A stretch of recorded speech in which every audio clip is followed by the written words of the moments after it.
This week on the O The Anthem podcast, we are, of course, doing an Academy Award recap. We were excited about the Oscars. Were you? We got a lot of thoughts on the show, including the big winner of the night. In Sportsball, Mookie Betts is coming west just like we did.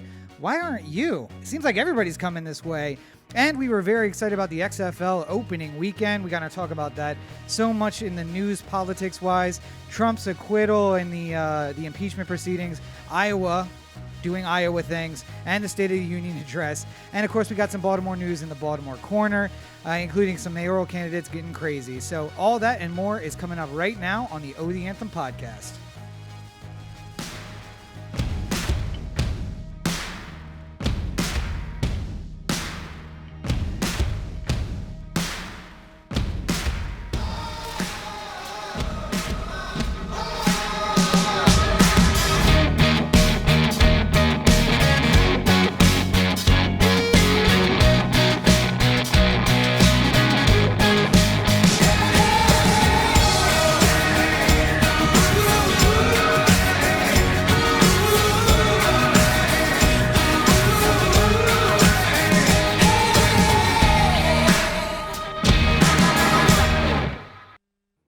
And the winner for Best Gaffing is... Not Rob. Not Rob. That's weird. Usually it just has a name. This is Corey, and this is the O The Anthem podcast. Good afternoon, everybody. It's Rob. Welcome to episode 305 of the O The Anthem podcast. And oh boy, are we excited about the Oscars. Indeed. I'm feeling much better. Hi, everybody. I wonder what changed.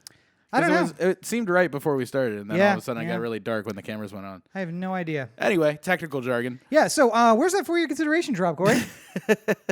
Old Sleepy McGee in the other room isn't helping me out with it. I feel like I'm going to have to recast this role. Actors, I tell you You what. try and give them work, and then... unpaid work that's only done for gratitude. And listen, it'll get a lot of exposure. Sure, weekly exposure. Weekly on a podcast. It'll be huge for your career, maybe. They'll put it in your Academy Award reel. What? Maybe the in memoriam, because I think that's the only way. I don't know. Sid Haig's not making the cut. I don't know. I don't know what our expectations. Luke Perry didn't make the cut. Good grief. But yeah, so Academy Awards were last night. Exciting for most people, I guess. Not everybody super excited about the Oscars, but we were. less audience. 6 million less people watched this year than last year. I feel like maybe it's because it was at 5 p.m. No, I mean the time's usually the same, so like you can't really say. Oh wait, that was just for us on the West Coast. That's because we always have to kowtow to the dang East Coasters. Well, the people at the Academy Awards don't mind it like being at 5 o'clock, because that means you get out at 8:30, 9 o'clock. Start drinking, and then you can start partying. So, yes. Like Bong Joon, who. No, he's got no part. What hand is he going to carry around his drink in? He's got his hands full. At the governor's ball dinner that happens afterwards, where they engrave your Oscars for you while you stand there. Bong Joon-ho apologized for how many they had to engrave. He's just like, yes. I'm sorry, this will take longer. Yeah, it's okay. You're allowed. You're allowed your humble on the plus regs. side, this might be your only trip. So I mean, it's after that. I imagine the next thing is going to be very well scouted. So we'll see. I know. I think though there's a chance it's the opposite, right? Like when you win 5, is there a chance you're just like, I got this real passion project. It's about 2 horses who go on an adventure together, and we hear their thoughts, and somebody's just like, we'll fund that. I was thinking about waste doing $120 million. I was thinking about doing a live action version of Fievel Goes West. First of all right, I will 100% go see a live action version of Fievel Goes West. The Bong Joon-ho. I mean, I think he'd have an interesting spin on it. I don't. Listen, why is Fievel speaking in Romanian? Is this necessary? He's from South Korea. He doesn't even speak Romanian. He's using 2 translators, one into English, the next one into Romanian. Oh gosh, it's a real character piece. Well, we have to drive seats somehow. By the way, largest opening in the history of the UK this weekend. What, for Parasite? For Parasite. Wow. Yeah. Okay. And apparently well deserved, because if you could get a clean sweep, I think it would be a clean sweep. Well, let's get into it a little bit here, because I obviously Parasite winning is like the big news of the show. But there's other stuff, guys. Oh yeah, there's but other stuff. I'm saying I when we talked last week, I sort of said I could see a way that Parasite could win. It was one of the favorites. Yes, yeah. It wasn't the leader in the clubhouse, if you will, going into the night. Can you review for everybody the preferential balloting and probably, I don't want to say that is how, but probably how Parasite ended up winning? Well, yeah. So, I mean, the way they do Best Picture, which is different than how they do every other award in the show. Every other award is just whoever has the most number one votes wins the award. Right. But for the Best Picture, in the hopes that you wouldn't get some sort of polarizing pick, you'd sort of get more of a consensus pick. I think they take the top 3 slots and sort of factor them all into, like, whoever gets the most in the top 3 and then burrow down from there, like, who had the most first place votes of these movies. Yeah, yeah. Kind of thing. So it's not just like a straight, like, if everyone had Parasite in their top 3 but didn't necessarily have it number 1, it could still win because it was on so many top 3, you know? Like, yeah, the thing that I think about is the episode of The Office, the Halloween episode, where they're like, you can't vote for yourself, and you're going to put your vote in front of the camera so that the camera guys can hold you accountable. And then everybody goes in there, and they're like, listen, if I can't vote for myself and it can't be me, I'm going to give my vote to the one guy who doesn't want it, Oscar. And like person after person votes for him because he doesn't want it, and then he ends up winning. So it's basically that. It's like, listen, my number 1 favorite movie, Joker. After that, kind of a wash. But Parasite was okay. All right. Well, I mean, for the first time in a long time, I was able to see all the Best Picture nominees. Yeah. By the way, that was, I think one year we had like screeners almost. Like, do you remember the year we had them on DVDs? It wasn't screeners, by the way. That was early in the LimeWire years where everything was available. Yeah. Yeah. Long ago. Yes, many outside the statute of limitations years ago. Back in the days before statute of limitations. Hold on a second here. I'm pulling up my list of all my movies that I've seen this year, just because I know that I didn't have Parasite like number 1 of the movies this year. Well, and of course, if you want your the very strict to a 3 decimal point voting system, make sure you check out Corey Baker Filmmaker movie reviews over at CoreyBakerFilmmaker.com. I had Once Upon a Time in Hollywood as my number 1 movie at 9.3. Joker was in there at 8.9. I haven't done the Ford versus Ferrari one, but that was probably going to be like high 7s. Oh, Roma 8. Up high too. Yeah. Isle of Dogs number 2. No, it's actually number 3. It just hasn't worked in with the one for, what was the 1917 is ahead of it. It's just not showing there right now. I think 1917 had a 9.1 as well. Ooh. Parasite had an 8.1. So it's in line with other movies that got nominated. You know, Marriage Story. Irishman was an 8.1. Okay, all right, yeah. So I mean, like, I thought of it as a great movie. I just didn't. I guess maybe I didn't see everything that everyone else went sort of crazy about. It sort of felt like this is the year where it was like popular to say how much you loved Parasite. See, I don't think it was that. I do think it was like everyone's 3rd favorite movie, but they all had 2 different movies in 1 and 2. I mean, like, I feel like Joker was like super. It wasn't going to win just because it was super. Either you loved it or you hated it. Exactly. It was like there was no like people who were just like, well, I guess I'll throw it in as my 3rd pick. Like 1917, the same way. Either people loved it and they were right, or they hated it and they were absolutely wrong. Well, there was some late push.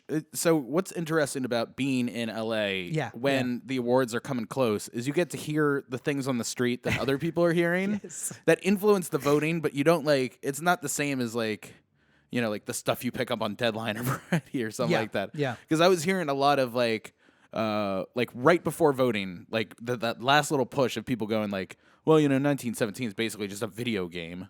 Yeah. And like they're just trying to like knock it down a couple pegs. Okay. I don't know. It was really interesting to, as soon as Bong Joon-ho won for best original screenplay, I was like, this probably spelling doom for 1917. Yeah. It was so early in the, I mean, because like a lot of times they'll give awards to people to show acknowledgement for how good the movie is, but not necessarily give it an award. Like not give it the big award. Yeah, you wrote a really great screenplay. Right. There was a little bit less when it like came to Taika the picture. Waititi winning for Best Adapted Screenplay was like, we really like Jojo Rabbit. We wish we could give it Best Picture, but it's not good enough. So instead, here is Best Adapted Screenplay. Yeah, listen, It's you still played an a Oscar. funny Hitler. We're not cool with that, funny Hitler. So we're going to give you the Best Adapted Screenplay, but less funny Hitler in the next movie. Yeah. More Thor, less funny Hitler.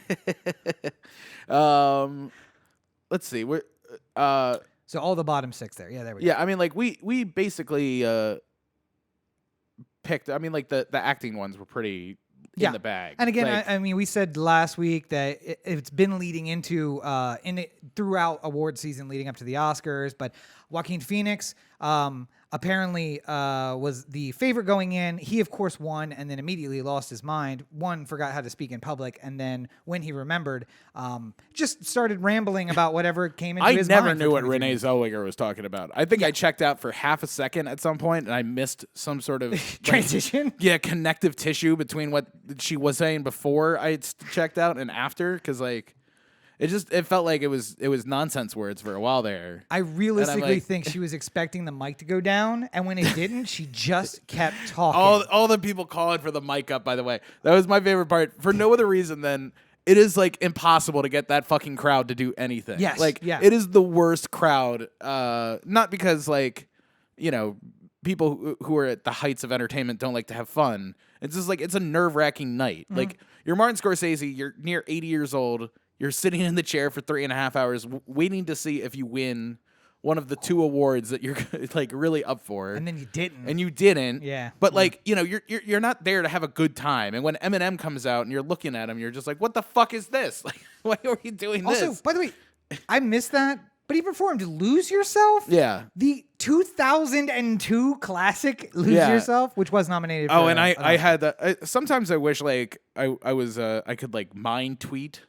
Because like when they were doing like they were doing like a homage to music and film, right? Yeah, like, yeah. So they're playing like every great scene with a song in it and stuff like that, and then they get towards the end and they're playing like a musical interlude version of "Lose Yourself," and I'm just like, in my head, I was like, they're building out for fucking Eminem to come out or them to play the whole song. Like, they're building it up so that you get to the part where the guitar starts kicking in and you're just yeah.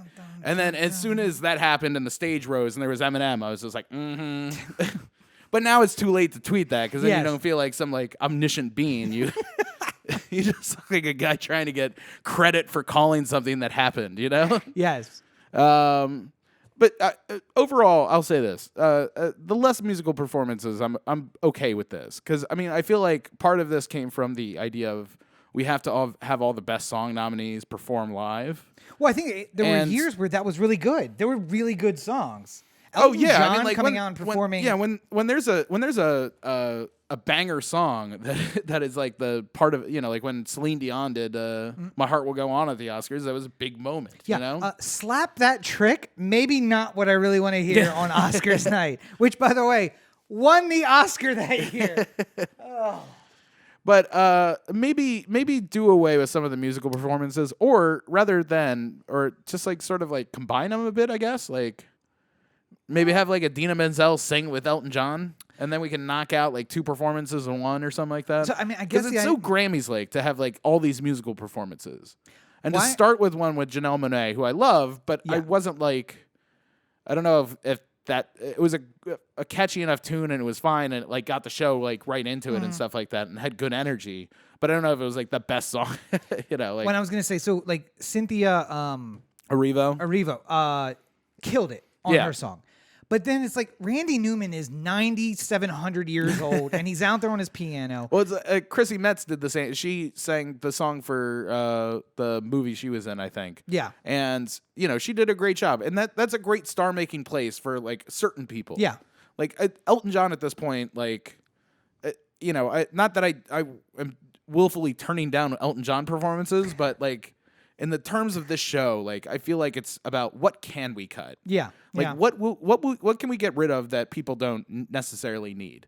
I was feeling like usually what had happened in Oscars prior to this is that you would watch them introduce the actor going like, and the nominees for Best Supporting Actor are Brad Pitt, and then there'd be a little applause, play a little clip. Instead, what they did was they did sort of like a montage of all them, like in more than just the one clip, giving you more of a sense of what they were doing. And then after that, they announced everybody. Yeah. I feel like it could have just been quicker by saying, like, as like a caption at the bottom, like Brad Pitt. Yeah. By the way, everybody at the actual physical show knows all of the people. And I don't mean knows them like knows who's nominated. It's like, oh, yeah, Brad. I know Brad. He's over there. You could probably just save the time of announcing all the people again and then just say, like, congratulations to all the nominees. And the winner is. There we go. And that gives you enough time to have all 5 of them up on the screen with the, like, who's going to win kind of thing. Yeah. Yeah. I don't know. I just feel like there's precious time in a show like this. And if you can think about the little things that could cut out, like, a minute here, a minute there, like the guy who rapped the recap kind of thing, like halfway through, it was fine. But I mean, like, I don't think it was worthy of the Academy Awards. Or having like people come out to introduce the people who are going to give out awards. That was what I was going to say. I don't understand that part of it. I'm going to introduce the guy, and I mean, George McKay making fun of the fact that he was introducing the person who was going to introduce the person. How about this? How about we just don't call it a host? We just call it an MC. Yeah. Because then it sort of gives the idea that, like, maybe I'm going to give you a little bit of top, like Chris Rock and Steve Martin did. They came out, they did essentially what was a monologue. Yeah. Even though it was the two of them, they just did a little comedy routine, took 5 minutes, and then they moved on with the show. If Chris Rock or Steve Martin stayed with us for the rest of the show and they just stood at, like, various points throughout the theater going, like, now Mindy Kaling to announce the next award. Yep. And just throw it in, rather than them having this big thing of, like, now bringing to the stage Caitlin Deaver. And then she comes out and she's just like, Mindy Kaling, everybody. Like, it's like, thanks. All right, we don't. At a certain point, it feels like we're wasting time by bringing people on stage. Like, as much as I like, it was Beanie Feldstein. I'm sorry. I was thinking Booksmart. It was just in my head. Beanie Feldstein's out there. It's just like, rather than do, like, I get that you want to put her on stage and, like, say, like, she had a big year and stuff like that. Yeah. But, like, it seems kind of worthless to have her come up there to introduce somebody else. Like, well, so that it just occurred to me that it may be that they have people in certain places when someone else is not in position just to burn 30 seconds. So, like, was George McKay doing that because Zazie Beetz wasn't in place? I mean, I feel like a show like this is so rehearsed that you would hope that everyone would be in place, you know? And it's not the Globe, so people aren't drinking all night. So I guess it's not like, where's Zazie? She's puking in the bathroom. George, get up there. We need 30 seconds. Phil. But yeah, no, I mean, I understand that, like, some of this stuff is old. It's like, we've been doing this for a long time. Yes, but now we are showing a lot more awards. Like, it used to be. I would really rather it be less nonsense, more awards. Yeah. If we could get 2 more awards in there and, like, cut out song performances, then I'd love that. And how about if people start rambling, you just drop the mic. Not the sweet lady for the best picture, like the best supporting actress who just kind of rambles for a while. Yeah. Just drop the mic on her. Here's the thing. She's not going to stop talking. She's going to stand up there and talk in the dark. The problem is that there's the Oscars has gotten caught in this before, and we've joked about this a lot. Yeah. Where it's just like, it seems like a rambling speech, and it's like it seems like a moment in the action where, like, you're about to cue the music, and then the actors sort of goes like, it was my mom who died of breast cancer when I was 4 that told me, and then it's just like, mic up. Yeah,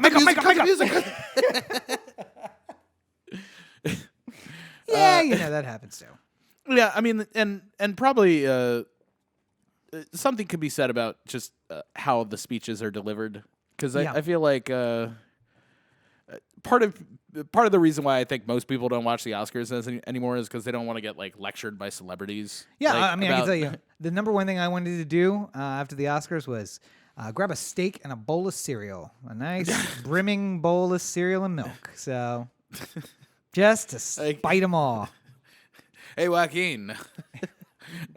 It's just like, I don't know. I get that, but at the same time, I get where, like, the celebrities are coming from, where they're just like, this is my opportunity to say something where people are listening. But, like, Brad kept it nice and short, and he was just like, he made a throwaway joke Yeah. that landed, I feel, a lot better than Joaquin's whole speech. But I mean, he made a point too. He was making a point. He got it out there. Like, this is how I feel, without going on a rambling rant for 5 minutes about something that. But I'm saying, like, some Fox News viewers tuning in the Oscars to see if Joker won. Yeah. And Brad Pitt wins an award, and he's just like, more of the time than John Bolton got this week. And it's just like, oh, fuck this. Like, All right, well, turn it off then. Yeah. Because you know what? They turned it off when Joaquin started talking too. That Yeah, same that's guy was true. just like, what? Nope.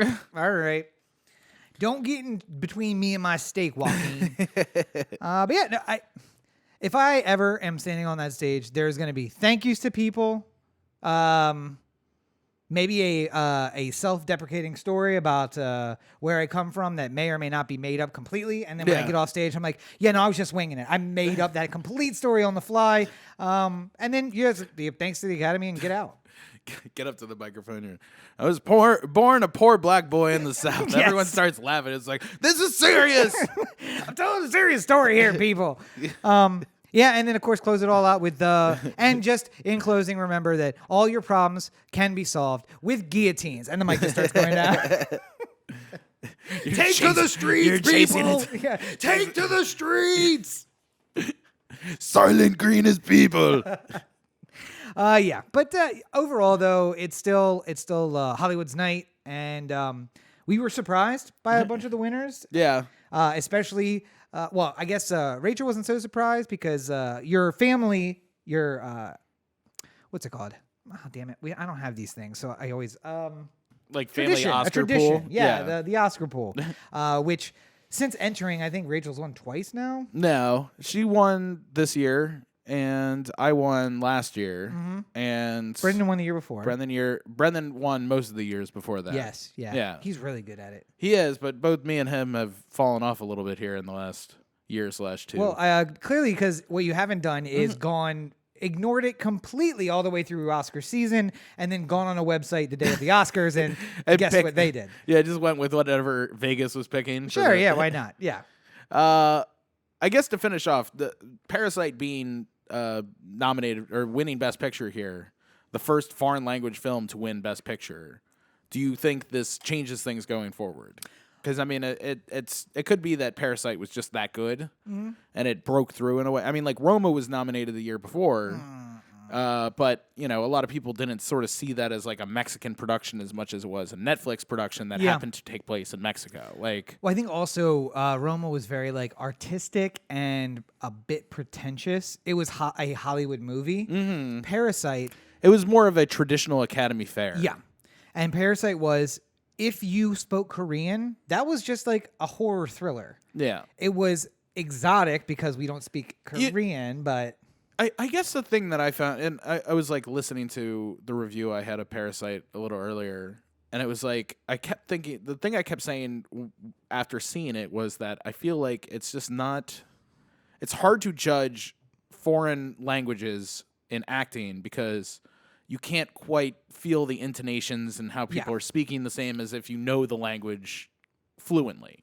So, I mean, like, there's kind of like a Friends quality to watching the actors of Parasite because you are reading what they're saying and you can look at their actions and sort of judge how it's being portrayed. Did you know this one with Gladwell and the Friends?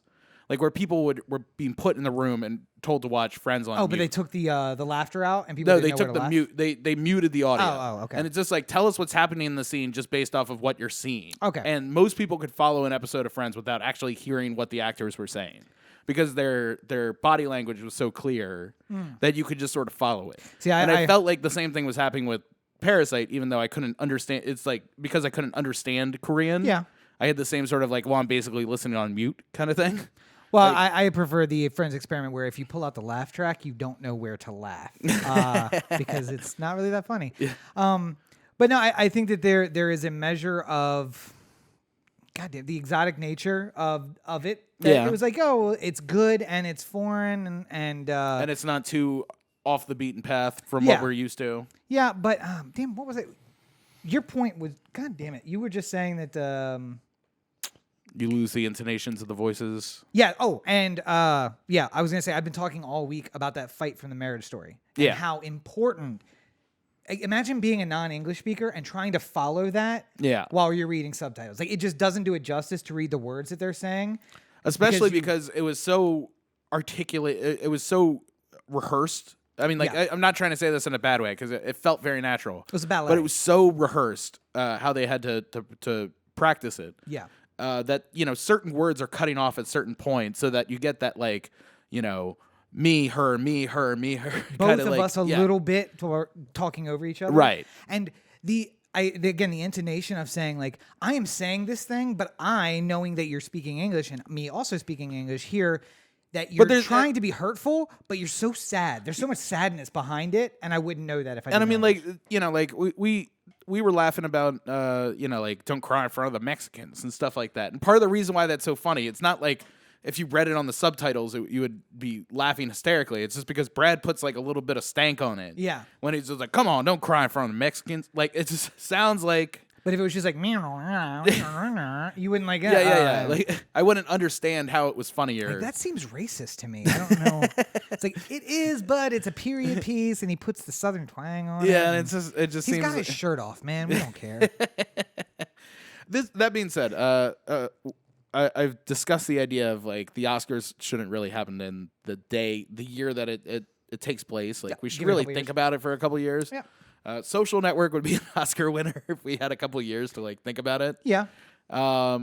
So if we're zooming ahead like 5, 10, 15 years, what do you think we're looking at in 2019 as like the best movie experience of the year? Do you think that Parasite is the one that will like live on? No. I mean,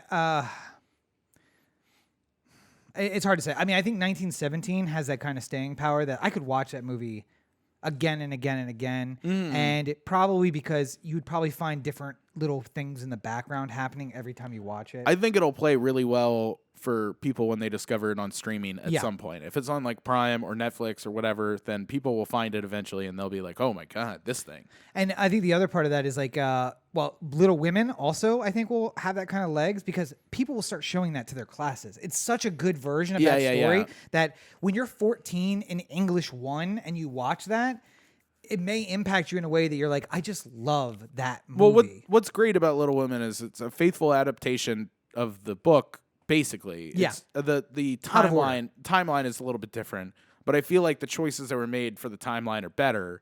But it's also like a non-stuffy version of Little Women. Like it's not performed like Civil War, like oh dear Beth, I hope you find your way to the market. Right? Yeah.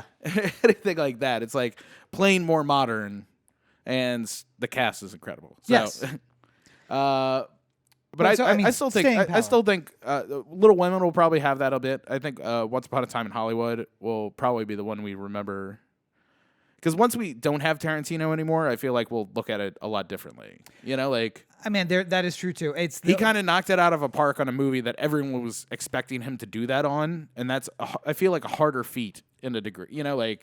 People weren't necessarily saying the director of Snowpiercer is going to blow my mind with his next movie. Yeah. So you're able to like prepare yourself, like when you go into the movie and you get blown away by something, you're just like, oh my God, I wasn't expecting this, and it feels so much better. Yeah. But if you have high expectations already, and then somebody meets those high expectations, it's almost like that's a more difficult thing that doesn't get enough credit. Well, and I also think that there's a level in that of when Tarantino isn't with us anymore, we will build a thing of like, so the first 3 movies were in this phase of his life, and then the middle 3 he went this other direction, but then he started going into like revisionist history. Yeah, then it got real interesting with this crazy thing that he did, and then the 10th movie that no one thought was coming. He said he was going to do 10, and he did his 10th movie, and it just blew us all away. But it was it was the one led up to that. It was he got Leo and Brad in a movie together, and they just knocked it out of the park. And then Brad in that movie actually knocked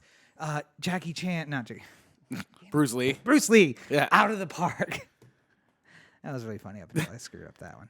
Jackie Chan. Oh, well. Anyway, but yeah. So Hollywood's night, and of course we celebrate because we celebrate Hollywood. Yep. And someday we'll be there because they need seat fillers every single year. I saw some people on my Instagram story who were like there at the Dolby. Yeah. And I don't know like for what reason or anything like that. I was just like, that's cool though. Yeah. That's pretty neat. I think though it's a little bit like going on the field during the Super Bowl. Like there's professional players who are there because they're buddies on one of the teams that's playing. It's got to just be cruel where you're like there and you're in the audience and there's no chance your name gets called at all. Yeah. There's something about that. Just like, well, I guess you get to enjoy it a little bit more because you don't have to worry about the like, if you're fucking, oh goddamn, director of Joker. God damn it. Why can't I remember? Todd Phillips? Todd Phillips. Yes. If you're Todd Phillips, you're just sitting there all night going like, come on, give it to me. And like every award that comes up, it's just like, no, we're gonna do costuming. He's like, fuck costuming. Come on, let's get the fucking best director. Let's just do it. Come on, I'm tired of just sitting here. See, the difference is smiling and clapping. Give me the fucking award. I will have walked in there knowing I went to 0. I don't know why I'm giving Todd Phillips this like really dark and Terry. Because that was his movie. Fuck costume design. But I feel like I would walk in there knowing I went to 0 Oscar parties. I put 0 effort into the push. So there's about a 1% chance of me winning. I'm just there to see what happens. But there is a chance. That's the thing. There's a chance. When you get called, you have a piece of shrimp in your mouth. What? Wait, seriously?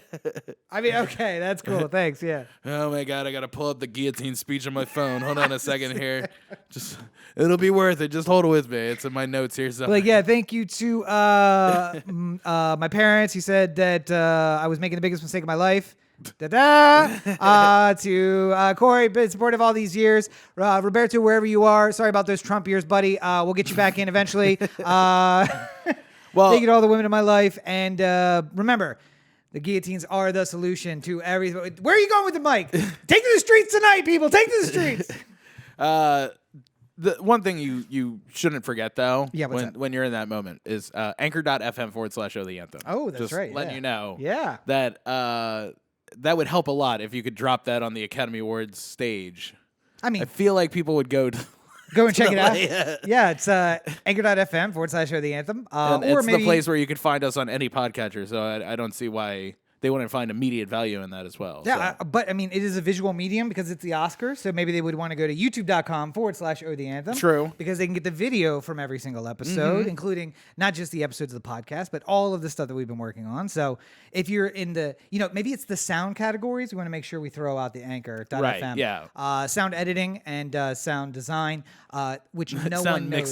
Sound mixing, whatever it is. No one knows what the difference between those two things is, but you do know what anchor.fm is. And for the visuals, make sure you go on over to youtube.com/O The Anthem. So let's go from that to something we actually do have a splash for. I wish I'd been more prepared for that. And we're going to Sportsball.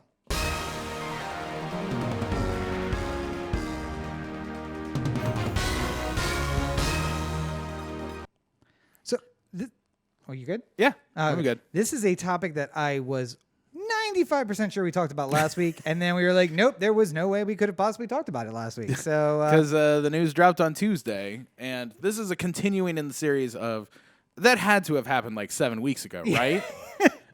When you're talking about something that happened this week. We're in the 71st week of January now. Mookie Betts was traded to the Dodgers. It officially happened today. It was there was a little bit of a false start on it earlier this week, but it's a year in, year out MVP candidate moving to already one of the most talented teams in the National League. Yeah, and creating, assuming that Jock Peterson doesn't get traded again, creating quite the outfield between Bellinger and Betts and Jock Peterson. Yeah. So and like I said in the pre-show meeting, it's not just like an incredible outfield as far as defense goes, but then those three got to come up to bat at some point in that lineup. So it's a nice little setup for the Dodgers. Yeah. And basically everybody this week has been saying, well, if this team stays the way it is and people don't get traded away, right? Then this might be the team to beat. But the Nationals look good.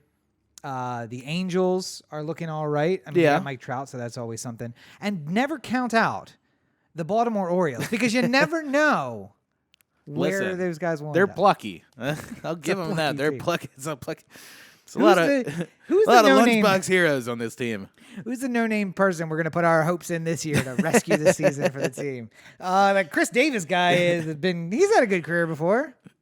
I like it when you're looking at stats after the first month and you're just like, Hanser Alberto is hitting 300. I wonder if he can keep it up. Let me go grab one of those jerseys before they fly off the shelves. And I'll be able to wear that for exactly 7 more weeks before he gets I love buying player T-shirts of football numbers.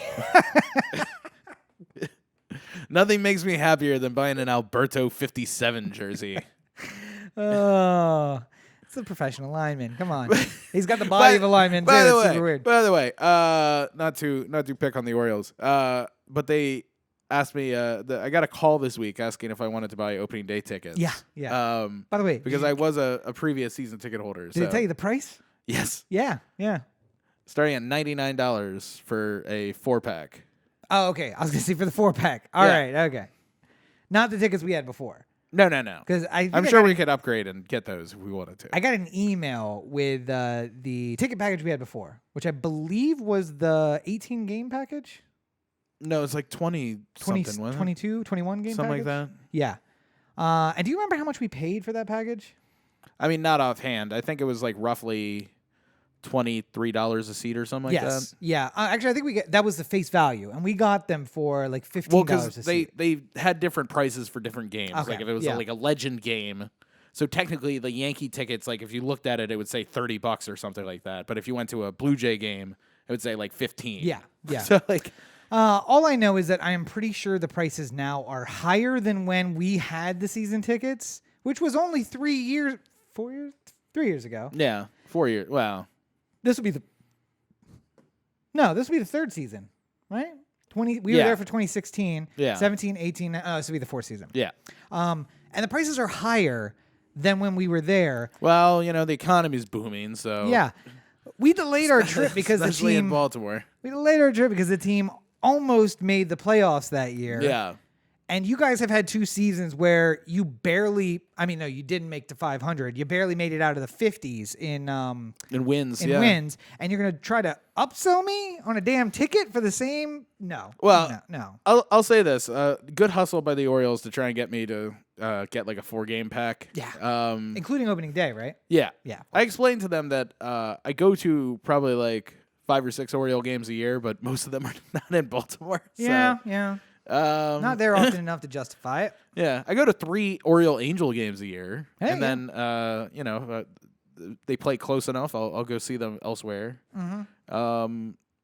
I don't know. I'd go home for opening day. I just feel like it would be a lot of money spent, and I want to like book it and then get a job or something like that. Also the disappointment of losing on opening day at home. Well, being drunk.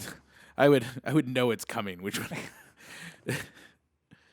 I guess that's something. Just like Ford versus Ferrari at Best Picture. It's just like, I'm just happy to be here. We're not expecting much. I will say the studio who put us out was literally bought and Disney forgot about us, so we're just happy to be here. Something that was not disappointing though was the XFL opening weekend. Oh my gosh. So you guys, most of you probably are not old enough to remember the first version of the XFL, but how dare you? I do. I remember the XFL. Not everyone who listens is people who work at your shop. Yeah, but there are a lot around that age. That's just we're older than most of the people in the United States now who would listen to a computer radio per show. Yeah, it wasn't as exciting, but mostly because they are putting in rules to stop the headhunting. There was a lot of XFL stuff that was just like, I'm going to hit you as hard as I can, and I'm going to try to separate your head from your neck. Now they're doing the whole different thing, which is we put the safety of our players first. Yeah. And we can make the game exciting in different ways. There were a lot of hits that were close, but were legal hits, and they were a lot of fun. So I'll put it that. And the kickoff style being different, I did not mind it at all. I thought it was better. I thought it opened up plays, and it didn't like have people charging each other, like having like a 40-yard run up to tackle somebody. Yeah, and there's not the what's the after watching that, the logic of like running backwards for 40 yards to turn around and then run into somebody. You have people staggered down. To like, I played football, buddy. I know how it works. But just like the idea that like your runners on the outside, your jets on the outside are literally sprinting, and then your guys that are defending them are trying to get ahead just enough that after you make the catch, you turn and level the guy who's been sprinting down the field. What logic does that make? Like, let's all start further down the field. Nobody move until the ball is received. Yeah. And then we're going to end up somewhere in the 30, 35-yard range. Yeah. Great. And if you kick it out of bounds and don't put it in play, the penalty is so big. Well, what I really liked about the XFL here was that the it didn't feel like WWE football like it did last time. Right. Yeah. I feel like last time was so poorly put together that they had all the WWE people doing like Jim Ross. God. Jim Ross was calling the football games, which like was fun, but like not necessarily like I was hoping that it wouldn't be the WWE. Yeah. You know, like I was hoping for like a separate league altogether. And I feel like this version of the XFL is doing a much better job of doing that. Like it feels like a legitimate football league. The things that make it feel cheap or off-brand are not like things that like are necessarily huge concerns at this moment. Like, you know, like sometimes the uniforms look a little like Where dinky. are they playing? Washington D.C. Like in D.C. They're playing at Audi Field, the place where the DC United play. Yeah. Oh, that's not in D.C. either. Well, it's just outside, isn't it? Yeah, closer than Redskins Stadium. Yeah, I mean it's not its own town in the middle of nowhere. PG County. The only way you can get there is by paying $75 for parking. So, But yeah, so it's D.C., Chicago, Seattle, Houston, L.A., and somebody else. New York? Dallas? I don't think it's Chicago. Maybe it's not. Maybe it's Dallas, Houston. Tampa? Is there one in Florida? Yeah, God, the Florida Vipers. does not deserve professional sports. When are we people gonna learn? keep doing this. I Yeah. don't know. But yeah, it was exciting. It was a little off-brand, but mostly because they were playing in stadiums that are like the size of. I mean, like I feel like if this league has a couple years to like get underneath, get its feet underneath of it, it would be easier to. It'll be more of a thing. The problem is that these new leagues cost so much money, and it's the amount that you're sinking into it just feels like you're never going to make it back. It's the Blackhawks. That's why I was thinking Chicago, right? Oh, okay. Or no, Warhawks or something, some kind of Hawks. Yeah, hold on. Let's see here. DC Defenders, Seattle Dragons, Houston Roughnecks, LA Wildcats, New York Guardians, Tampa Bay Vipers, St. Louis Battlehawks. So it's not Chicago, it's St. Louis, and Dallas Renegades. So, but here's the deal. I came up on that Friday and got our beloved Wildcats lost by 20. By the way, just in case you were killed. We were watching that game too. That was not a good. Next weekend, I'm going to put a lot of money on the XFL. They but wait, go in early, put some money on an LA Wildcats game. Oh, the other good decision they made. You came up on this Friday and you're like, oh, no football. For the first time in so long, there's no football. Oh, but wait. Yes, there is football this week. And what happened last time is that Vince McMahon's ego got in the way, and he was like, we can compete with the NFL. People will watch the games. It's fun. We're going to put them on Saturday. There's no football on Saturday. I also enjoy the fact that somebody in the scheduling department at the XFL has lived on the West Coast for a while, because the start times on the East Coast games are 11 o'clock for the Pacific time people. So for whatever reason, 10 o'clock on a Sunday just feels like a slap in the face. Like you never want to like wake up that early on a Sunday when you're supposed to be like sleeping in and like, catching up on the week and stuff like that. Oh, I mean, I was at work at 7:30, so I don't know anything about that. Yeah, I mean, like you just did your Monday through Friday, and you know the weekend has come. You slept in a little bit on Saturday, but then on Sunday you have to wake up early because you have an East Coast Ravens game to wake up for. 10 o'clock a.m. Well, you wake up at 9 to get ready to go out True, somewhere because you can't watch it on TV at home. Oh, if it was so easy. Yes, yeah. But I'm for what it's worth, I'm excited. I'll watch the whole season. I might even go to a game. I don't know. I would like to. It's like $20 in the door. Like, how can you beat that? I mean, we got to go to fucking Carson. That's the only problem is going to Staples Arena or whatever it is. StubHub. Well, now it's the Dignity Sports Health Center or something. Guys, stop it. But here's the ironic thing I was going to say. It looks a little rinky-dink only because they're playing in smaller stadiums, and then I realized the Wildcats and the Chargers play at the same stadium, and it may be more full for a Wildcats game than it would be for a Chargers I was a lot of them were playing in lesser stadiums, if you will. Yeah. But the DC or the New York Guardians team was playing in MetLife Field. Yeah. And I was like, there's going to be some games where it looks pretty empty in there. Yeah, it's a big stadium. It's 80,000 seats. It's going to be tough to pull the tarps. Pull the tarps. Just shame tarps on 90% of the field. Look how full it is, Jim. Yeah, there's a lot of tarps out there. Those tarps just spell out like New York loves the Guardians. all the way around the top of the stadium. Yeah, we got it. It's fine. But throw a couple State Farms in there. oh yeah, We're sponsorship opportunities, guys. We got this. But anyway, so wait, I almost played the wrong one. But that's sports ball.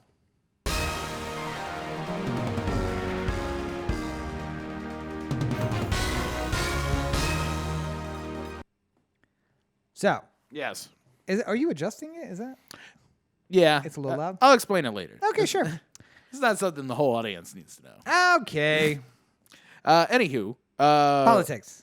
Yes. Yes. So, as usually tradition in a show like this, where we talk about the most important news stories of the week, we saved the acquittal of the impeachment of the president for the last segment here. I mean, yes, but Because clearly it means so much to us. was it unexpected? No, I mean, The moment the vote on witnesses went through, it was just like, all right, so this is over. the moment Trump became president and they talked about how they're Oh, going yeah. to impeach him, it became like, what is this old shit? You know, like, but I'm glad the Democrats did it.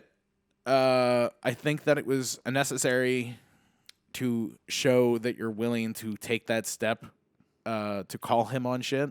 Yeah, I mean, his next term, he'll know that he's got to walk the line. I feel like it really hurts a lot of Republican senators, which is nice.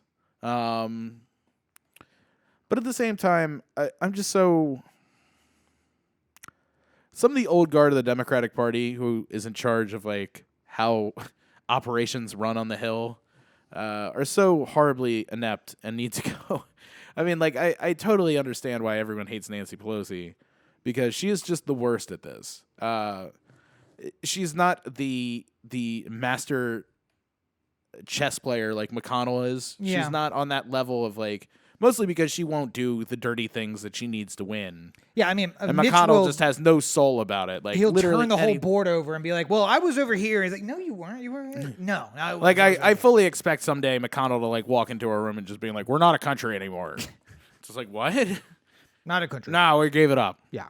It was standing in the way of us being able to build a dam.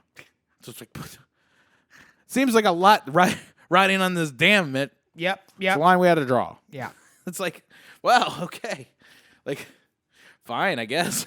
Here's the deal. We have a minimum age for someone to be a member of the House and a member of the Senate. Yeah. Isn't it time, given that lifespans have increased, for us to put a maximum age on it as well? I mean, like, we put a minimum age because people need to reach a level of maturity before taking a place in that body.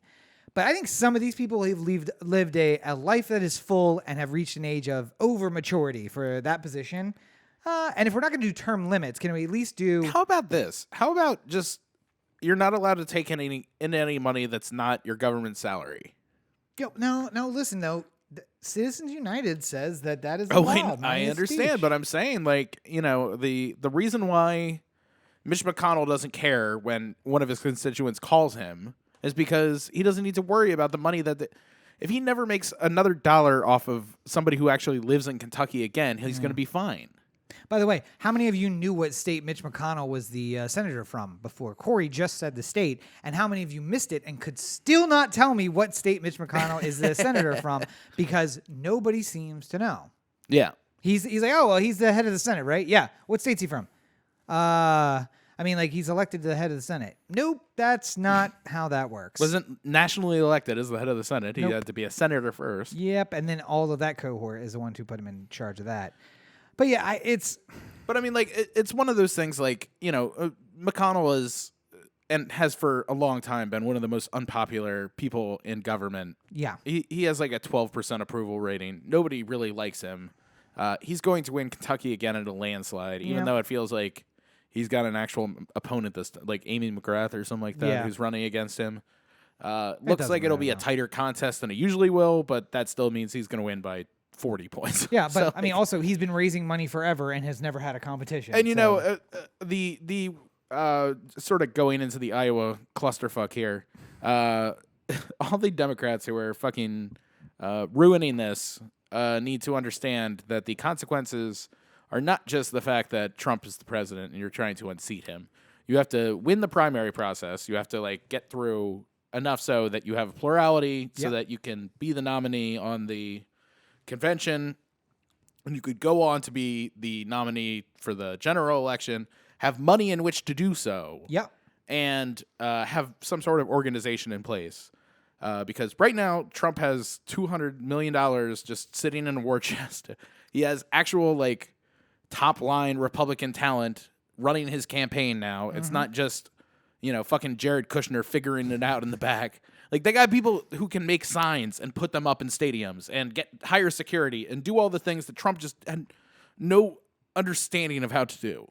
Yeah. Like when he was running for the job, Early in the race. Yeah, he got it when he became the nominee. But I mean, like, you got to remember, he fired like 3 different campaign heads because, like, at various points in time, like, it just, they weren't able to live up to what he needed for a campaign. He needed to graduate to somebody who knew what they were doing. Aren't two of those guys in jail now? Well, yes, but I mean, doesn't change the fact that they were there. That's true. Yes. I mean, it's just this whole Iowa thing is such a mess because there was a real chance to be able to crown somebody on caucus night. It would have been probably the end of Joe Biden's run. Thank God. If the results would have been in on time. Yep. Pete would have gotten a huge bump. Yeah. For effectively winning. I mean, there's some conversation about like how much of the delegate count should go to him, seeing as Bernie had like a higher count in the actual votes cast for him. He won in the popular vote, if you will, and Pete won the Electoral College of Iowa. Aren't we used to that, though? That's how it works. Yes. The question is, now that Iowa is over and we're moving on to New Hampshire, should we be saying it's over for Iowa in the number 1 spot for future elections? Well, it can never be, because there is a law in Iowa that the Iowa caucus will be held 1 week to the day before the first event held by any other state. Yeah, but I mean that can change. That's just no. How can it change? Iowa's law says whenever someone schedules the first event of the election season, ours will be 1 week before. I'm pretty sure New Hampshire is the only one with the law. No, that they have to be the first primary in the. I am telling you, the Iowa caucus is 1 week before the first event held. No less than 1 week. Let me rephrase the question then. Much like I brought up that the Baltimore Police Department, for their ineffective ability to do their job, don't deserve a spy plane. Sure. The Iowa Democrats, having shown an inability to do this job, should they get the right of being able to host the first event of the political season? How about this? It's a caucus. Why the hell do we need a $2 billion app to pull this off? Yeah. Why can't we be like, hey, show of hands? All right. I got 7. I mean, is there anybody here for Marty O'Malley? No? All right. Okay, I got a 0 for him. Anyone who is there, you got to find a new camp. Yeah, you're out. Sorry. The 5 of you did not make 15%. I'm sorry. But listen, they're getting pressure to make it a more digital election, which they don't need to. I think the largest of these precincts was like 1,700 people. Yeah. You could do a paper ballot in that easily. It's damn Iowa. But we let a bunch of rednecks try to develop an app and it didn't work. Well, there you go. That's what happens. That's what you get. So let's just let them do it their way. I think the original way was everybody takes a piece of corn, you drop it into some kind of a pot, and then they count the kernel, something like that. I don't remember. But it's something very rednecky. I also would like to, for the people who don't remember their history, would like to say that this same exact thing happened on the Republican side 8 years ago? Was it? That was Romney. Romney, yeah. Yeah. 8 years ago, because Santorum actually won Iowa. Yeah. But there was some confusion because of how the votes were being tabulated and like what districts were in, stuff like that. And we had basically the same thing on the Republican side where Romney was effectively saying he won. Yes. But Santorum actually won in a very close vote. But he didn't get the traditional Iowa bump because it took him like 4 days to figure out that Santorum actually won. Yeah. And by then he was already like, Romney was more or less like coronated at that moment. Yep. And then it was off to the races from there. And I mean, I don't think that Pete was going to be coronated by any stretch, no matter what happened in Iowa. Because then you have this long stretch of like New Hampshire where Bernie is probably going to pull it out in a landslide. But it at least gave him a lot of headway on everyone else going into Well, I the mean, other. like, you feel better if you're Pete Buttigieg than you do if you're Amy Klobuchar. Yes. Like, because Yeah. finishing 5th, while with higher percentage than I think most of us would have figured, Yeah. still 12.3% of Iowa is not making you, like... Spitting distance to Joe Biden, though. Yeah, I mean, you're not feeling like... I guess the idea that they might have is if Biden drops out and the moderates are not in love with Pete because, like, he's too young, he's just been a mayor, blah, blah, blah. Mm-hmm. Maybe a healthy percentage of that 15.8% that Biden gets goes to Klobuchar, and now she's playing at, mid-20s. Right, and she's back in the race, right? Yeah, So, I mean, mid-20s puts her right with Pete and Bernie, and... Yeah. Warren drops out and maybe she gets more of a woman vote. I think she's trying to see the chess pieces as like if other people drop out. That sounds like a little O'Malley math to me, though. It's just like, listen, let me tell you how I could win this race, all right? There's 5 of us right now. I just need 4 of those 5 to drop out and to give me their total support, and then I'll only be slightly behind Bernie, and we'll be on our way. I'm not far. You add all those percentages to the 0% that I have, and I'll be right in there. And I mean, like, to me, it's interesting that I feel like if anyone was going to drop out at this point, it would have been Yang or Steyer. Yeah. Because they did, nothing. Couple percentage points each. Didn't get any delegates, like, just completely on the outside looking in. I don't know. I don't see what the viability of their campaigns are. I think Yang made the promise that he was going to make it all the way to New Hampshire no matter what. So we're going to see he can pay for it if he needs, so like, maybe he's just hoping that once he gets to New Hampshire, like he gets 10% of the vote and they can make some sort of argument. Like we're building the momentum. Yeah. Like, and it's Northeastern former Republican Democrats there. So maybe his like, hey, I'm a businessman and I know what I'm doing. Makes waves there. I feel like the 2 whitest states leading off this thing don't really help. Like in terms of a minority candidate. My favorite tweet of the week is, can we stop talking about the Iowa caucus? We have a much more important, less demographically representative primary to talk about that's happening next week. Like, if there is one place we could go that less represents the United States than Iowa, it's New Hampshire. So let's go over there and care about who is voting in Dixie's Hollow or whatever that fucking place is called. What's it called? I know what you're talking about. I can't remember. It's from the West Wing. You should know. Hartsfield Landing. Hartsfield Landing. Yeah. Actually, I don't think that's the name of the real town. It's not, but that's the one. That's from the one they West used Wing. in the West Wing. Yes. Yeah. I think something Hollow is actually the name of the town. Yeah. But Gulfers Hollow. Gulpers. Has it held up recently? I haven't followed it. No, so it's not representative anymore. It hasn't been since like 2012. But they're still the very first people to vote in a primary. There was. So what we're discussing is they made reference to this place on the West Wing at one point. There's one town in New Hampshire that votes ahead of everybody else, and they do it sort of caucus style where they read the names of the people in the town out loud. And because they do it like the night before the Iowa caucus. Well, no. It was like first thing in the morning or something? They meet at midnight on primary day, and there's only like 27 registered voters in the town, so it's easy to be like, voice vote. Yeah. How do you vote? How do you vote? How do you vote? And they're technically the first people to actually vote because a caucus is a caucus, not a vote, in the nation.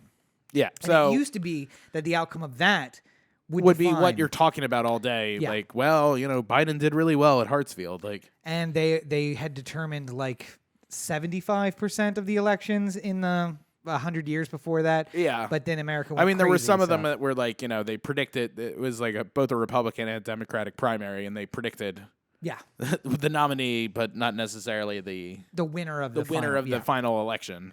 Hard to do with a sample of 27 voters, so not exactly scientific. I always like when we go away from like the math with huge sample sizes and we go to the chicken bones and Hartfield's Landing. Yes, yeah. What did the 27 witches of New Hampshire have to say? However, you do know what else New Hampshire brings us, don't you? No, what? My favorite presidential repetitive candidate ever.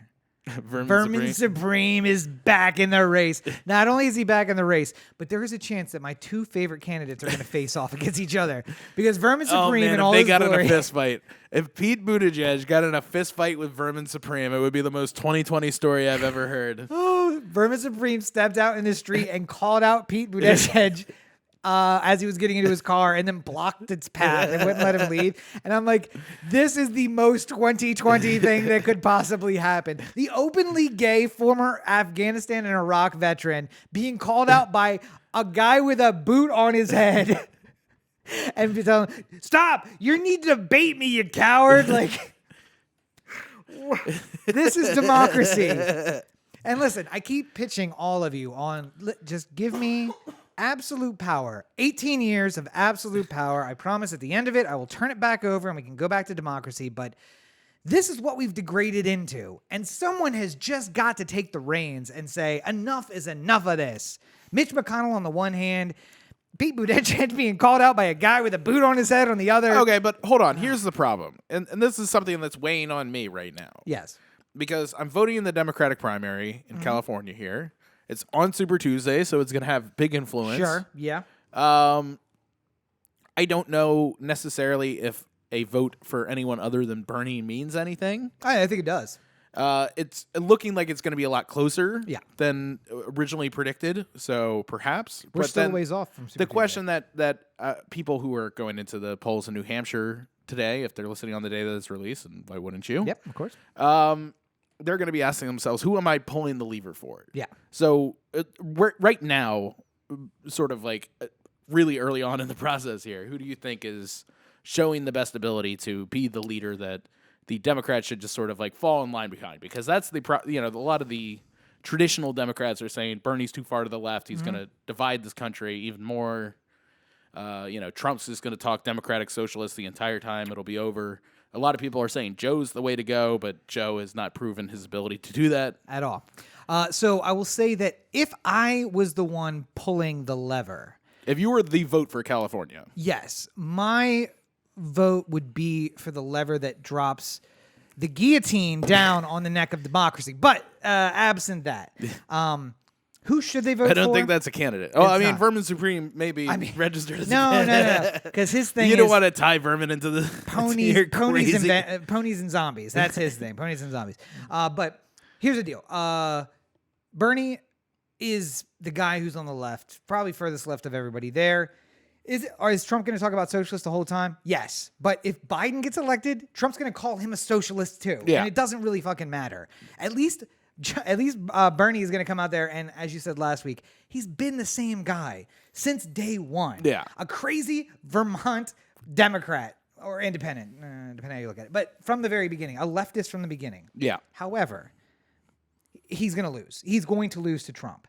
If you want to beat Trump and not just stand up for democratic values, the person you need to vote for is Pete Buttigieg. And all of my leftist friends, especially the people at work, have been like, how can you be on that? And I'm like, if you want a Democrat to win, that's who you need. Iowa just showed you who is going to beat Trump. Mm-hmm. Because every person left of center voted for Bernie. Yeah.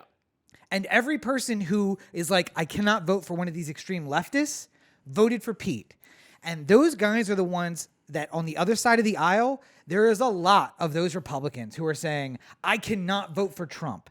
You got to give them someone to vote for. I feel like a lot of people have been levying Pete with he's only been a small town mayor. Who cares? And I'm kind of like, the guy who's currently in the office had no elected experience.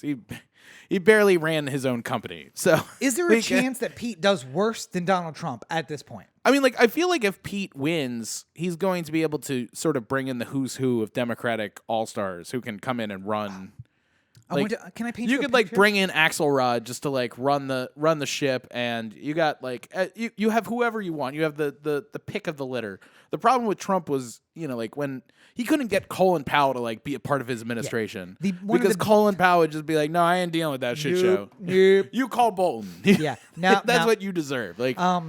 And I think I said this last year about one of the amazing moments we could have with a Buttigieg presidency. And I just want to say again, I'm against this entire fucking thing. Burn it all down. But imagine going to having reports come out of the G8, and instead of all the world leaders laughing because our president's like, huh? Every time someone says something in another language, he's sitting at a table and conversing with Macron in French, and then turning to whoever replaces Angela Merkel, and speaking to her or him in German, and speaking to the Italian prime minister or ambassador in Italian. And like, imagine that's the American president, that he's conversing in multiple language at the same time with someone in their native tongue, rather than forcing all of them to be like, Mr. President, I do feel like so Roberto brought up the idea of like, has any candidate been dumb enough to like sort of call out Pete's gay, the fact that Pete's gay is like a reason why somebody shouldn't vote for him? And I'm like, no, because all the Democrats are pretty smart and haven't like wanted to like have that scarlet A put on them of like being anti-gay or homophobic or something like that in any kind of way. Though, all of them support equal rights. I know. How are you going to be like, hey, that guy's gay, don't vote for him? But I'm totally with the gay people. I do think that there's a part of it that might be just it might be interesting to throw Pete Buttigieg out into the debate with Trump, just knowing that he probably can't hold back that itchy trigger finger of just being like, we're really going to elect a gay or something. And then just watch the whole thing just start like tumbling down a little bit. He drops the F word on national TV. Oh, man. And Pete calmly just tries to correct him and says, Mr. President, that is not really a word. My name is Pete. My name is Pete. We don't use that word. That we find that word to be very, very negative and not a word that we use. And he's like, what word? The F word? And he's like, yes, that would be the word. And like, how many times is he going to say it in the next exchange? Like, feel free to just keep saying it, though. Right now, you sort of have a carte blanche now that you've said it out loud. Just go ahead. Yeah, I'm not going to give you the F card, but I mean, go, like, I'll just sit here and take it, I guess, if that's the way you want to play this whole thing. I bet you will sit there and take it, won't you? Ooh, yeah. All right, so about that whole shooting this guy on Fifth Avenue thing, we've... Oh, man. One thing you don't have to worry about me, I have no interest in grabbing her by the pussy. Thank you. Oh, man. I wouldn't necessarily say Pete should say that, though. No, he absolutely should. But again, my position is burn this whole thing down. Who cares? Speaking of which by the way, is I think why I said we should all vote for Trump last time. Speaking of which, I think, speaking of burning it all down, we should take a trip on down to the Baltimore corner. Yes, where you get the straight dope. Indeed. You gotta tell me if you're gonna. Sorry, I just got right into it. I got my watch all messed up. I'm trying to fix this. Anyway, yes, go ahead. So, 2 items before we get out of here. Number 1, there was a debate the other day, and before the debate happened, apparently a volunteer for Sheila Dixon ran up and punched Brandon Scott in the face. No, wait, who are these 2 people you're mentioning? Well, Sheila Dixon was the former mayor who had to resign in disgrace because of a gift card scandal. And Brandon Scott is the current city council president who is also running for mayor. Both of them are now running for mayor. Yeah. Right, of course, yes. So it's only natural mayoral candidate gets punched in the face. Only natural by volunteer by yes. Yeah. So the volunteer has already been told that they're no longer allowed to be a volunteer. There's a restraining order against the guy, girl, I don't know. And it seems like everyone's sort of moved on, but it just seems like too funny of a story not to share out loud. Yeah, so this is Baltimore, where people just get shot on a regular basis. Punch in the face ain't so bad comparatively speaking. I mean, I think if I'm Brandon Scott, I make a joke about like, well, at least he didn't shoot me. Although maybe that's in bad taste when you're running for mayor. Maybe they don't want to hear that from the mayoral candidate. Maybe not. This is why I can't run for public office anymore. I've lost that line that tells me, you know what? I used to have a line that said, don't say that. That's going to be wrong. And now the voice in my head says, fuck it. Let's see what happens. Do it. But nothing would surprise me now. I imagine that at some point, some mayoral candidate's going to be like, I will drop out of this race right now. Arm wrestle. Let's go. I just, winner take all. All right, Joe Biden. And then Sheila Dixon. Yeah, all right. I watched Over the Top like 19 times. Fuck. I use a gift cards at Gold's Gym. Baltimore will never surprise me. So, the other story that I was hearing about today is that the city is in the highest court available to them. Court of Appeals. Trying to argue that they don't need to be held financially responsible for the actions of the gun trace task force. So let's walk through that logic. Yep. The police force, the gun trace task force, Right. was acting so wild that the city who was employing them and ignoring this behavior should not be held responsible for the things that they did while on duty and also not.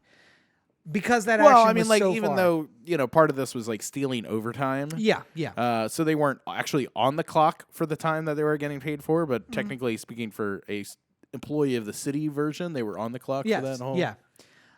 But they were acting so wild and out of control that the city should not be held responsible for the actions that they did during that period, which is a unique argument. I think it's been made by some of my employees before. Just, like, well, what do you want me to do? He's just acting crazy. You're his boss. Tell him to stop. Well, I mean, it's out of control. You can't hold me accountable for that. Like, what? Okay. All right. Yeah.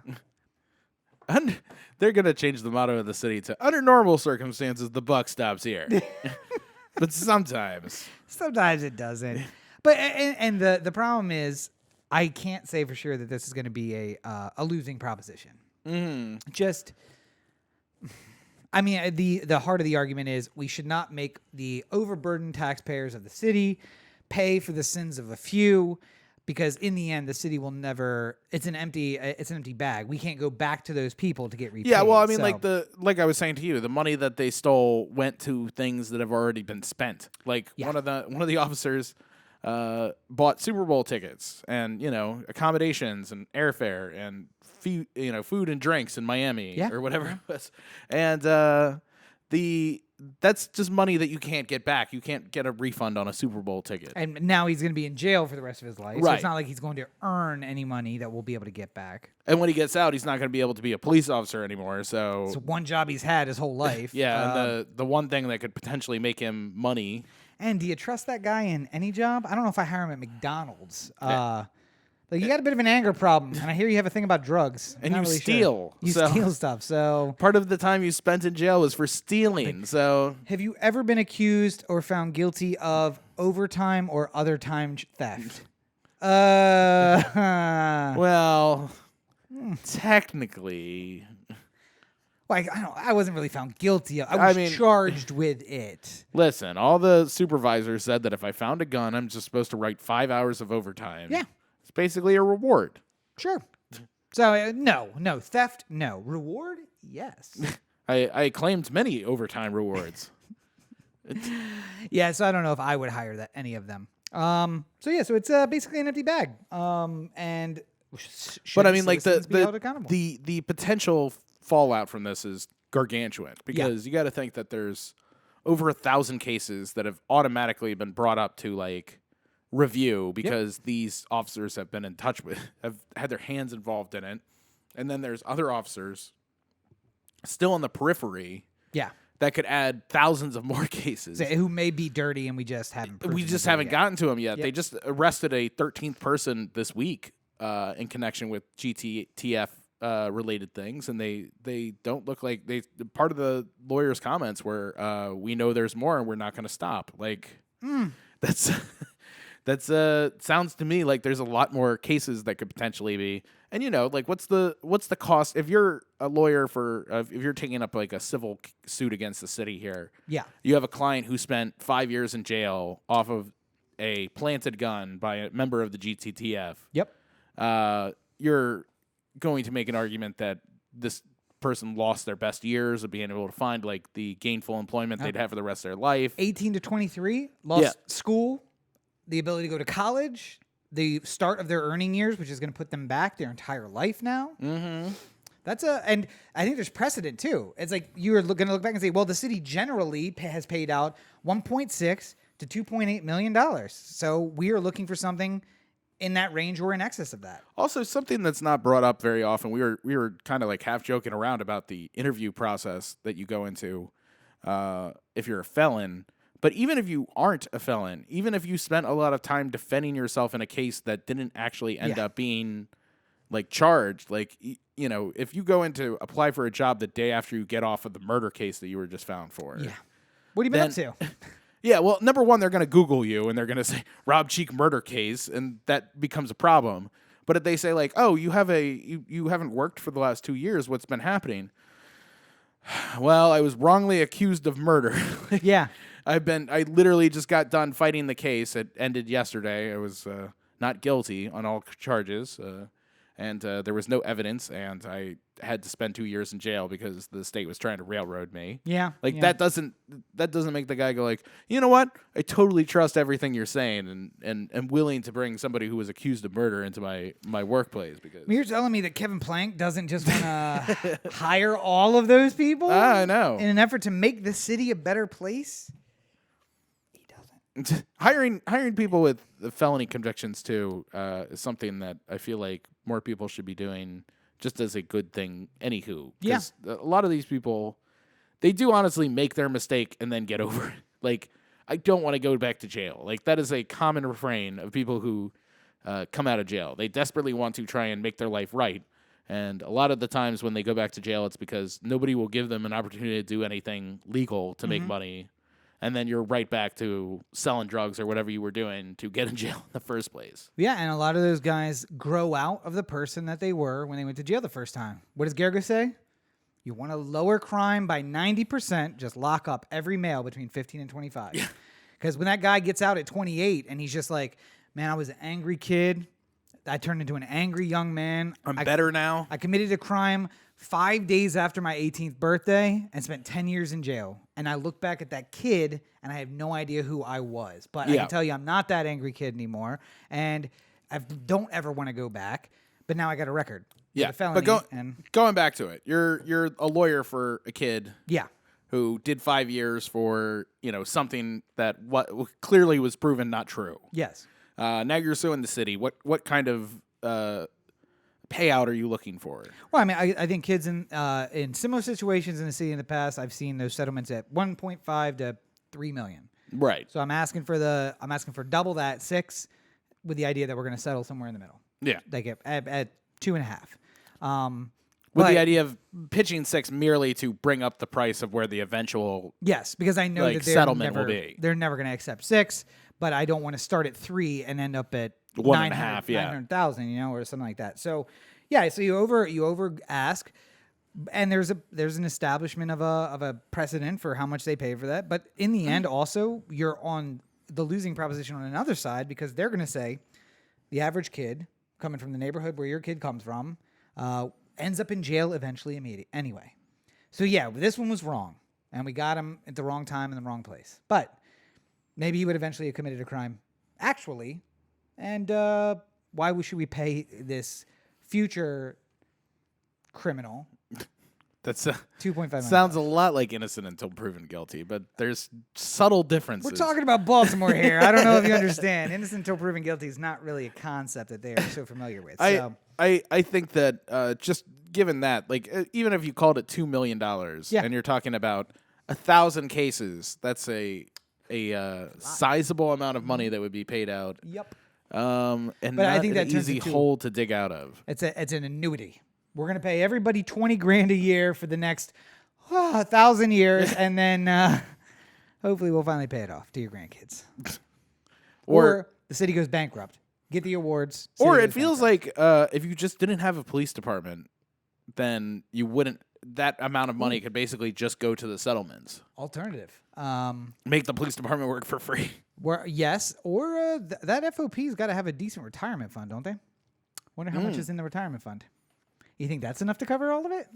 I bet you there's some sort of legal thing going on there that would make it impossible to lose in a judgment. You know the thing I love about legal things? Yeah. They can be changed. All you need is to have the government intervene, and the legal thing becomes an okay thing. Just like Citizens United. It was a Supreme Court decision. It can be undone by a constitutional amendment. Unfortunately, the people who need to make that change are going to be the people who benefit from it.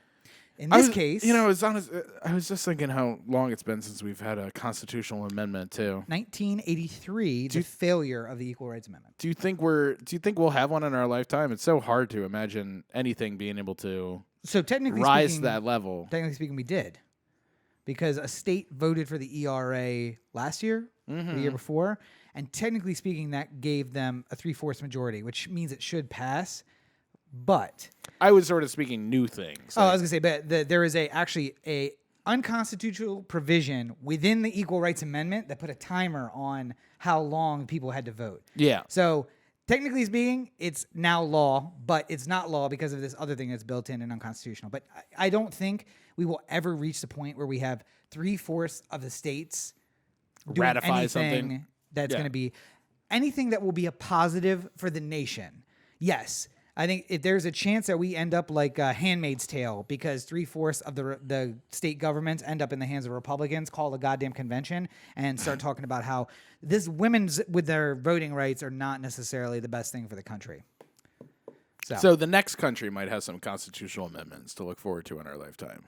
Well, I mean, listen, if we're going to rewrite the Constitution and we need a little ink, blood works wonders. Guillotines fix everything. Or you know what else works? What's ink. That? Ink? I mean, yeah, but ink is fine. If you want to make something dramatic, you gotta, You want to make something dramatic, you know where you can go? Where's that? OTheAnthem.com, OTheAnthem.com, O The Anthem on Facebook, Twitter, Instagram, and the listener line, 443-219-7595. What's that number again? 443-219-7595. You can find more of me at my website, CoreyBakerFilmmaker.com, Facebook.com/CoreyBakerFilm, and at LegendsCP5 on Twitter, Instagram, and Snapchat. Saw Ford vs. Ferrari. We'll be doing a review. I didn't quite have all the thoughts I wanted before going into a review, so couched it for a day or two. It'll probably be out on Thursday, and yeah. All right. Yeah, that's it. Well, and of course, we want to remind you that you can find more O The Anthem at O The Anthem on Twitter, Instagram, and Facebook. It's available everywhere, basically, at O The Anthem. As we talked about earlier, anchor.fm/O The Anthem and youtube.com/O The Anthem for all of your visual and audio needs. And everything O The Anthem, including the merch store, which has some great new merchandise, is available at OTheAnthem.com. And if you're looking more from me, you can find me at Robert N. Cheek on all your social networks. Make sure you check out robertncheek.com, where you can find links to my blogs and the everything that I'm doing, including the reviews and the books, which are available on Amazon. Buy Rose Books. Sorry, I was. There were comments here. Somebody from Skyline, Frankfurt, Germany. Oh, hey. Well, hi, Skyline, Germany. I should pay more attention to that. When we didn't have any comments after a while, I just clicked away. But I have going back in the studio tonight or tomorrow to record a bunch of new reviews. What have we seen? Little Women. Yep. Ford vs. Ferrari. I got a couple of things off HBO, a couple of things off Netflix. I'll probably do a bonus episode and a new episode of Rob Explains Everything coming up very soon, finally. So you're not gonna want to miss that. All that's gonna be available on YouTube at Rob Cheek on YouTube. Outstanding. All right. And we're going to do another show at some point this week. Yes. I don't know exactly when, because I'm going to Vegas this weekend on Sunday. We're gonna be ships passing in the night. On Sunday. So we'll figure it out. We may or may not go live. We'll figure out. I think we should. Why not? Yeah, the episode will be up next week, but you'll be able to take it in this week whenever we go up. Maybe not on Facebook. Maybe we'll just go on YouTube or somewhere where less people watch. Because that's the point, right? We don't want to spoil it for you guys. But yeah, so keep an eye out for the new episode. Obviously, the new episode of the podcast will be up every Tuesday, as it always is, as long as Corey edits it before he leaves for Vegas. Because once he's in Vegas, it's not going to happen. Time is a question mark once you land in Vegas. Yes, yeah. Work's also going to be a question mark. I have doubts that you're actually going to get anything done while you're there. But that's that's neither here nor there. All right, well, I think we've done good here today. We've done something. I don't know if it's good, but as always, you're listening to the O The Anthem podcast, part of the O The Anthem digital network. For Corey, this is Rob. Have a great week, everybody. Don't get into trouble up in New Hampshire, y'all. Guillotines.